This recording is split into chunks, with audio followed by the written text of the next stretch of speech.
Hello everyone, welcome to Jeevshala. आप सभी का मेरे यूट्यूब चैनल पे स्वागत है। और आज हम देखने जा रहे हैं सेट एग्ज़ाम के जो मार्च 2023 का जो पेपर था, जो मैंने एनालिसिस किया था, उसके मॉलिक्यूलर बायोलॉजी के रिलेटेड जो क्वेश्चंस आए हैं वो क्वेश्चंस हम आज लिखने वाले हैं। Okay, so let's start with our today's lecture from molecular biology. So हमारा फर्स्ट क्वेश्चन है, the tRNA is a specific for an amino acid and it differs in sequence of nucleotides. All the tRNA molecules contain a base paired stem that terminates in the CCA sequence. Okay, तो tRNA का हम जब structure देखते हैं तो basically there are two structures, like secondary structure is there and tertiary structure is there. Okay, तो tertiary structure जो होता है इसका tRNA का, वो एल शेप होता है, इन्वर्टेड एल शेप। और सेकेंडरी स्ट्रक्चर जो है वो क्लोवर लीफ मॉडल होता है। जो अभी मैंने ये डायग्राम निकाली है, यही क्लोवर लीफ मॉडल है। इसमें आप देख सकते हैं 5 प्राइम है और 3 प्राइम है, और 1, 2 और 3 और ये 4 लूप्स प्रेजेंट है। ये है डी लूप, डाईयूरिडिनो लूप, ये एंटीकोडॉन लूप है, वेरिएबल लूप है, और ये जो लूप है it is a T loop which is a ribosome recognition site. और यहाँ पर जो एक्सेप्टर आर्म है, एक्सेप्टर मतलब जो क्या करेगा, अमीनो एसिड को एक्सेप्ट करेगा। यहाँ पर अमीनो एसिड जाके अटैच होता है, so it is amino acid attachment site. और इसका जो सीक्वेंस होता है वो लास्ट साइटोसिन एडेनिन होता है, that is at the 3 prime site. So पूछा क्या गया था, all the tRNA molecules contain a base pair stem that terminates in CCA sequence at 3 prime termini. Okay, तो इसका आंसर है ऑप्शन नंबर ए, 3 प्राइम टर्मिनी।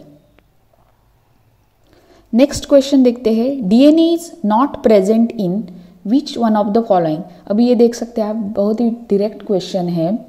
आपको पता ही होना चाहिए कि फॉलोइंग में से किस ऑर्गेनिज्म में DNA as a genetic material नहीं होता है। तो बैक्टीरियोफाज T4 जो है, इसमें तो DNA प्रेजेंट होता है, एडिनोवायरस में भी DNA प्रेजेंट होता है, और क्लोरोप्लास्ट का तो आपको पता है, प्लांट्स का जो क्लोरोप्लास्ट है उसमें, मतलब प्लास्टिड है, उसमें DNA प्रेजेंट होता है। Like mitochondria also have a DNA। So chloroplast एक ऐसी ऑर्गेनेली है जिसमें भी DNA प्रेजेंट होता है। सो आंसर क्या है, टोबैको मोजाइक वायरस जो है, TMV जिसको हम बोलते हैं, which not contain any DNA। Okay, तो इसमें RNA होता है। आप देख सकते हैं ये जो स्ट्रक्चर मैंने निकाला है ये TMV है। इसमें कैप्सोमर्स होते हैं लाइक सेल्स, एंड यहाँ पर एक कैप्सिड प्रेजेंट होता है, और उस कैप्सिड में यह RNA पैक होता है। ओके, मैंने ऊपर ऐसे दिखाया है, actually it is pack in capsid, sorry. Okay, तो आंसर क्या है, option number B, tobacco mosaic virus. Next question है, the proof reading activity of DNA polymerase is. So basically DNA polymerases are in prokaryotes normally, and also it is present in eukaryotes. So DNA polymerase जो होती है, which are responsible for the polymerization, that is they have a role in DNA replication. So मैंने यहाँ पर जो example लिया है और या फिर ये सोल्यूशन में दिखाया है, ये 5 बेसिक DNA पॉलीमरेजेस प्रोकैरियोट्स में होती है। DNA polymerase 1st, 2nd, 3rd, 4th and 5th। Okay, तो पॉलीमरेज फर्स्ट तो ये तो एंटीक है। क्यों एंटीक है ये आगे जाके हम मॉलिक्यूलर बायोलॉजी के कभी लेक्चर्स देखेंगे, उसमें मैं बताऊंगी। पर DNA polymerase 1st, 2nd and 3rd, only 3 haves the proof reading activity. Okay, तो ये जो प्रूफ रीडिंग एक्टिविटी है ना, ये 3 prime to 5 prime exonuclease activity है। एक्सोन्यूक्लियस का मतलब क्या, एक्सो मीन्स आउटसाइड, मतलब जो एंड में आता है उसको ये कट करता है। बेसिकली न्यूक्लियस क्या करती है, they cut the nucleotides at a particular site. Okay, so 3 prime to 5 prime direction में ये एक्सोन्यूक्लियस क्या करता है, कट करता है, and this is the proof reading activity. So इसका भी आंसर क्या है, 3 prime to 5 prime exonuclease activity, option number A. बाकी जो 4 और 5th जो DNA पॉलीमरेजेस है उनके पास ये प्रूफ रीडिंग एक्टिविटी नहीं होती है। ओके, नेक्स्ट क्वेश्चन है, the deamination of adenine leads to formation of.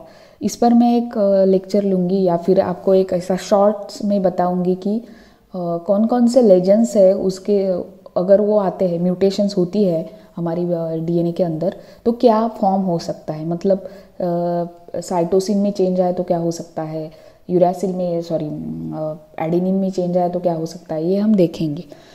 तो डीअमाइनेशन का मीनिंग क्या होता है, it is actually it is a mutation, it is a spontaneous lesion.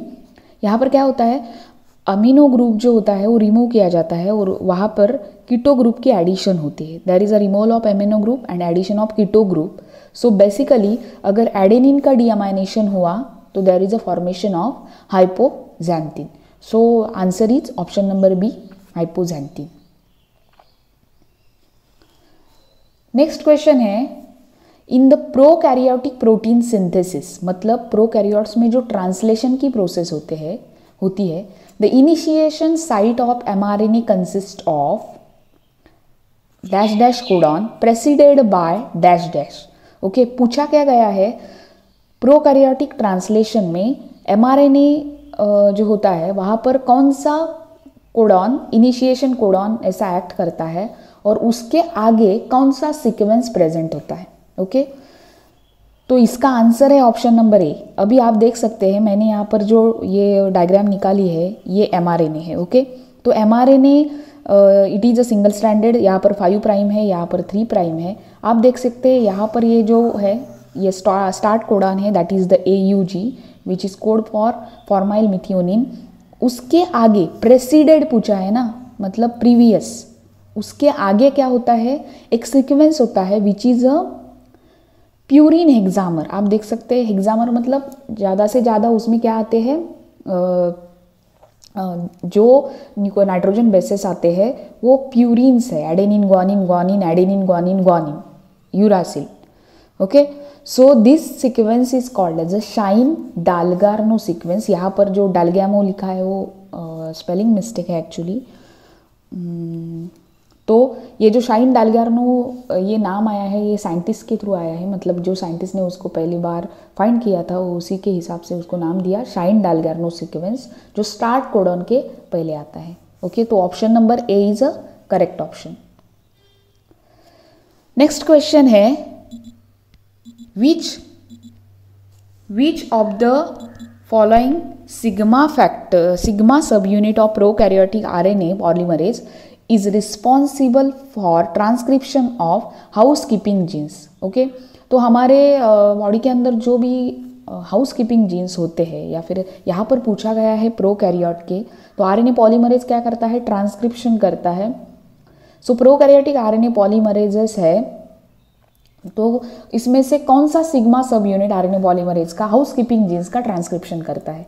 तो इसका आंसर तो ये भी आपको पता होना चाहिए, ऐसे कोई सीखा नहीं सकता, क्योंकि आपको तो आपने पढ़ा है अगर, तो ही आपको ये सॉल्व करना है, सॉल्व आप कर सकते हैं। तो इसका आंसर है सिग्मा 70। ओके, सिग्मा 70 का रोल होता है transcription of housekeeping genes. Beside that बाकी जो ऑप्शंस है उसका भी मैंने सोल्यूशन दिया है।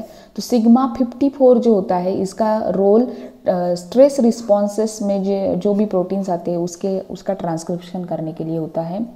Sigma 32 have role in transcription initiation at heat shock protein, जो भी HSP प्रोटीन्स होती है उसका जो ट्रांसक्रिप्शन इनिशिएशन है इसमें रोल किसका दिखता है, सिग्मा 32 का। और सिग्मा 28 इसका रोल हमें फ्लैजेलल बायोसिंथेसिस, मतलब जो बैक्टीरिया वगैरह होते हैं उनका जो फ्लैजेला होता है फॉर लोकोमोशन पर्पस, इसके बायोसिंथेसिस में होता है। और केमोटैक्सिस, अब केमोटैक्सिस का मीनिंग क्या होता है, अगर कोई भी यहाँ पर केमिकल प्रेजेंट है तो बैक्टीरिया क्या करता है, अगर ये बैक्टीरिया है सपोज, तो बैक्टीरिया क्या करता है, उस केमिकल की टूवर्ड्स अपनी मूवमेंट करता है। ओके, बहुत सारे क्लॉकवाइज एंटी क्लॉकवाइज मूवमेंट भी होते हैं, तो इसको बोलते हैं chemotaxis. Chemo means towards the chemical, वो जा सकता है towards, that is the taxis means to travel. So sigma 28 का रोल उसी के सिंथेसिस में दिखता है। तो ये सभी क्वेश्चन सभी मॉलिक्यूलर बायोलॉजी के रिलेटेड थे। और भी क्वेश्चंस है, मैं नेक्स्ट वीडियो, क्योंकि वीडियो तो बहुत लंबा होता है, लंबा हो ये जा रहा है, तो मैं क्या करती हूँ उसका एक पार्ट 2 भी बनाऊँगी जिसमें मॉलिक्यूलर बायोलॉजी के बाकी जो सभी क्वेश्चंस रह गए हैं उसमें उसको मैं क्या करूँगी, इंक्लूड करूँगी। ओके। तो तब तक के लिए अगर आपको ये मेरा वीडियो अच्छा लगा है तो उसको लाइक कीजिएगा, वीडियो को आपके दोस्तों के साथ शेयर कीजिएगा और चैनल को सब्सक्राइब कीजिएगा। थैंक यू, और पढ़ते रहिए और क्रैक करते रहिए।